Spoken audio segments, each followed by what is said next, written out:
3 dias depois, houve um casamento em Caná da Galileia, achando-se ali a mãe de Jesus.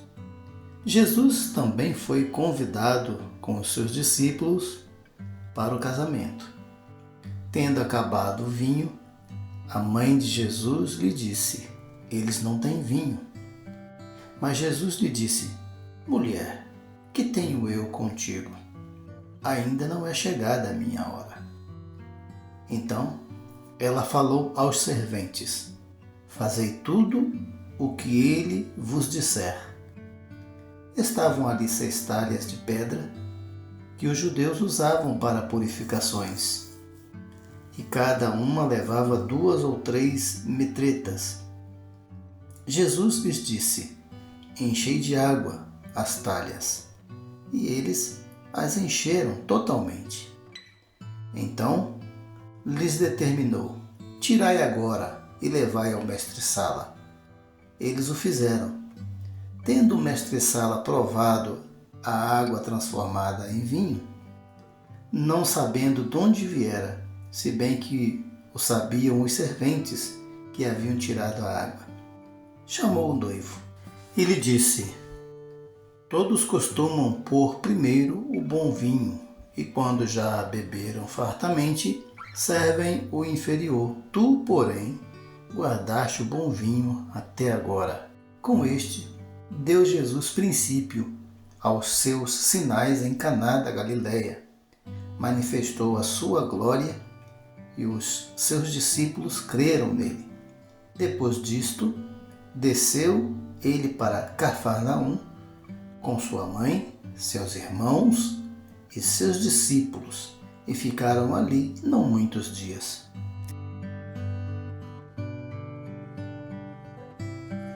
As bodas de Caná da Galileia, João capítulo 2, versículos de 1 a 12. Ali estava a família de Jesus, foi convidada, Maria, os irmãos de Jesus e também seus discípulos. Essas festas de casamento demoravam uma semana e teve um problema ali, faltou vinho.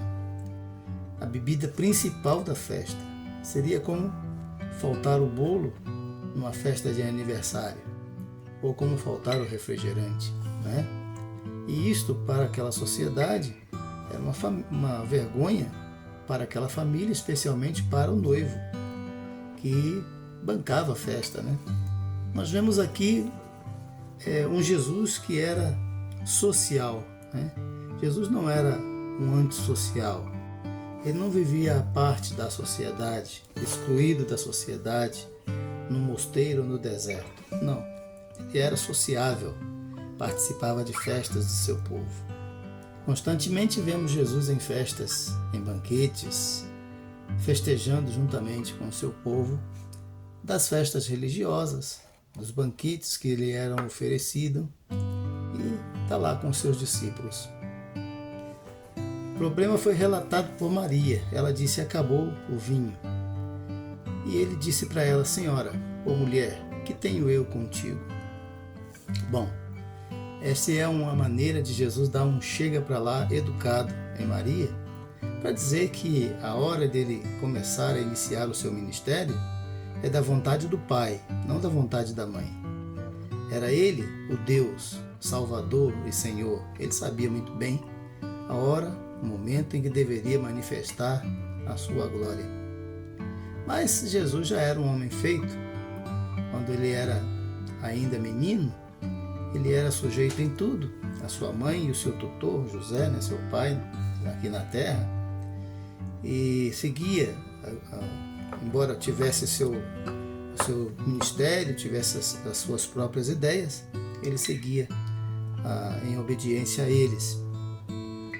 Jesus foi um exemplo em tudo, até como filho.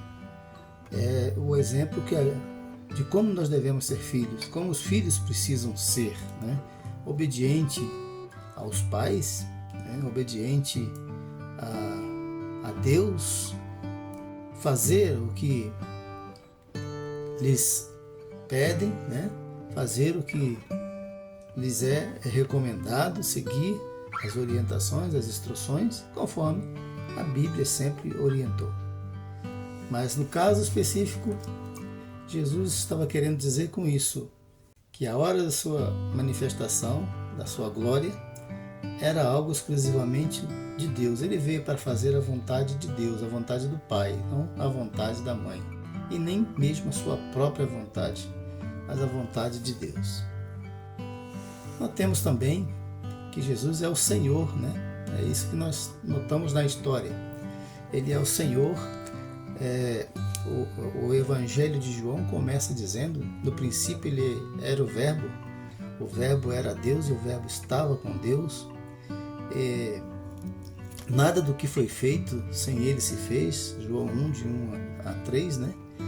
Ele é o Criador, ele é pré-existente, ele não começou a existir no dia que nasceu de Maria. Ele já existia antes. Ele é o Criador de Maria, né? Ele é o Criador de todas as coisas, ele é o Criador da humanidade. Então, Jesus aqui é o Senhor, e ele é quem vai dizer como deve ser feito. Por isso, Maria reconheceu e disse aos serventes: fazei tudo quanto ele vos mandar. Aqui está o único mandamento de Maria na Bíblia, né? Que nós devemos seguir. Fazer tudo que Jesus manda, conforme Jesus manda. E notem que o personagem principal da história é Jesus. A história da Bíblia é sobre Jesus. O Velho e o Novo Testamento. Não entra em detalhes agora quanto ao Velho Testamento, mas o Novo Testamento, especificamente, ele começa com Jesus nascendo, com Jesus crescendo, com Jesus sendo batizado, com Jesus exercendo seu ministério, expulsando demônios, ensinando a sua palavra, o seu evangelho, pregando por todas as partes, curando os enfermos, Jesus morrendo pelos nossos pecados, Jesus ressuscitando, Jesus subindo aos céus, dando ordem à sua igreja, aos seus discípulos, prometendo o Espírito Santo e prometendo voltar. E agora a igreja continua na presença de Deus através do Espírito Santo, ministrando em Atos dos Apóstolos. Nós vemos isso, né? Então a história é sobre Jesus, o assunto é Jesus. Ele é o personagem principal, porque ele é o Senhor. Veja que, além desse episódio, Jesus continua realizando a sua obra, o foco está nele e nos seus discípulos. A presença dos discípulos aqui também era muito importante. O foco de Jesus estava nos seus discípulos. Por isso o texto destaca, no verso 2, né? Também foi convidado Jesus e seus discípulos. Bom, e também, mais adiante, os discípulos reconheceram, né,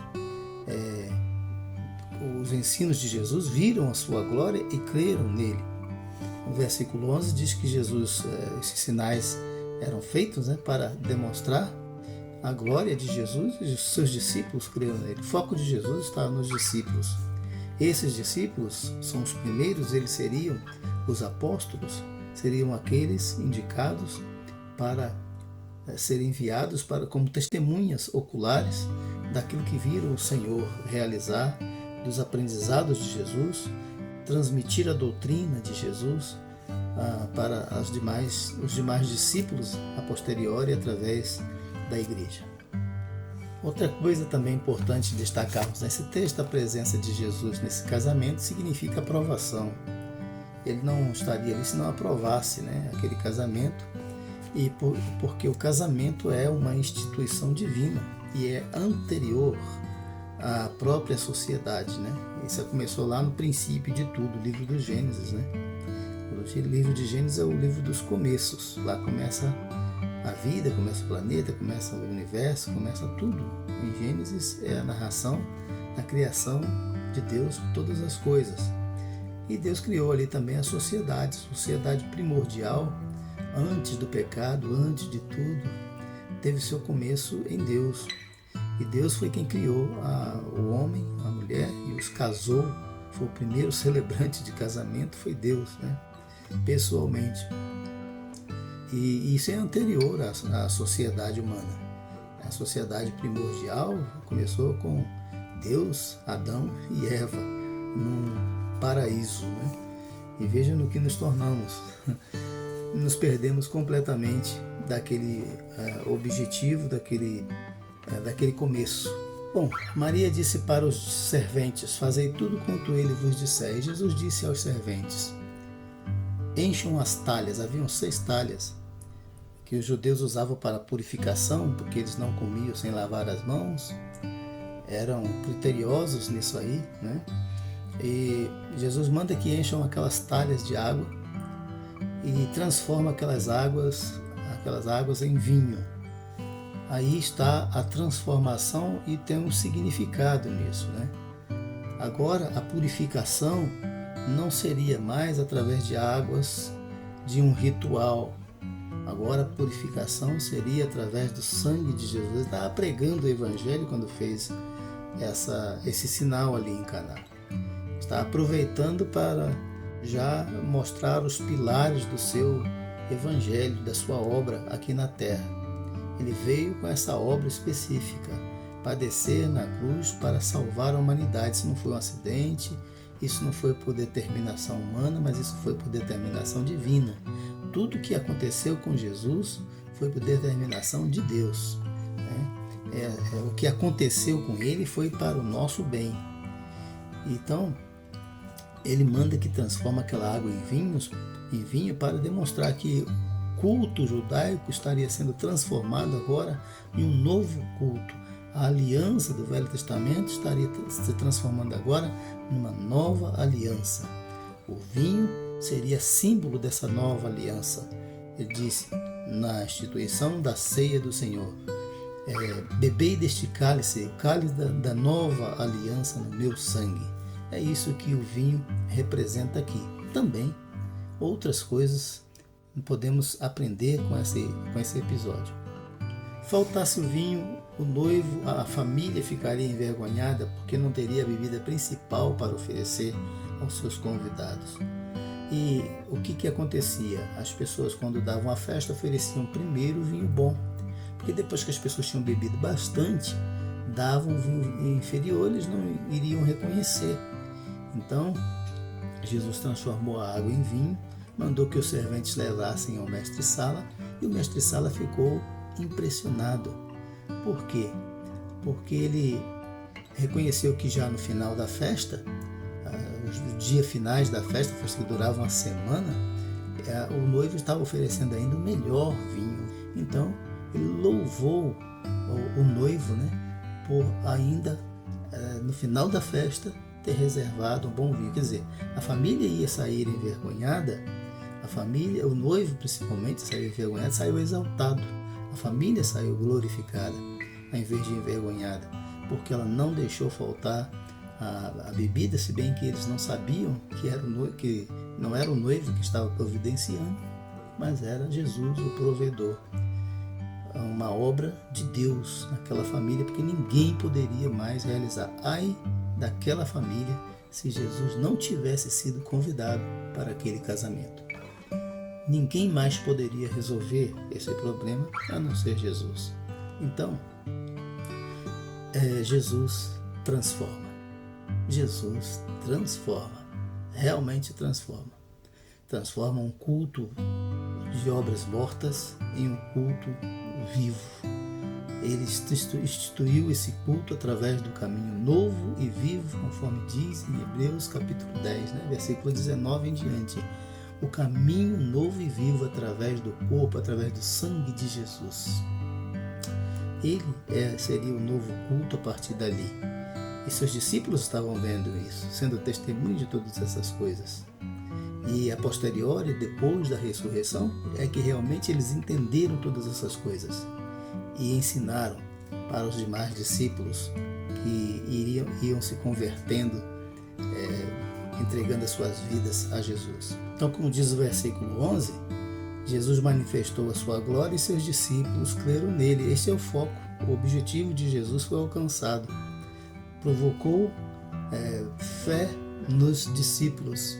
E essa narração dessa história tem de causar o mesmo objetivo em nossas vidas. Nós que lemos hoje essa história, esses fatos, temos também de crer nesses fatos, nesse Jesus que opera maravilhas, que transforma a água em vinho, que pode transformar a nossa vida, transformar tristeza em alegria, né? Decepção, frustração, Ele pode transformar no sucesso, na vitória. E é isso que nós precisamos, convidar Jesus para o nosso casamento. Não simplesmente para a nossa festa de casamento, no dia em que casamos, convidamos os amigos, mas para o casamento a dia, para a nossa família, para a nossa casa, para a nossa sociedade. Está faltando Jesus na nossa sociedade. Nós precisamos de Jesus presente, porque Ele é quem transforma situações caóticas, vexosas, em situações de glória, de sucesso, de vitória para a nossa vida. Creia em Jesus, confie nele, convide-o para estar em sua vida, em seu coração, em sua família, na sua casa, e que Deus abençoe a sua vida. Amém.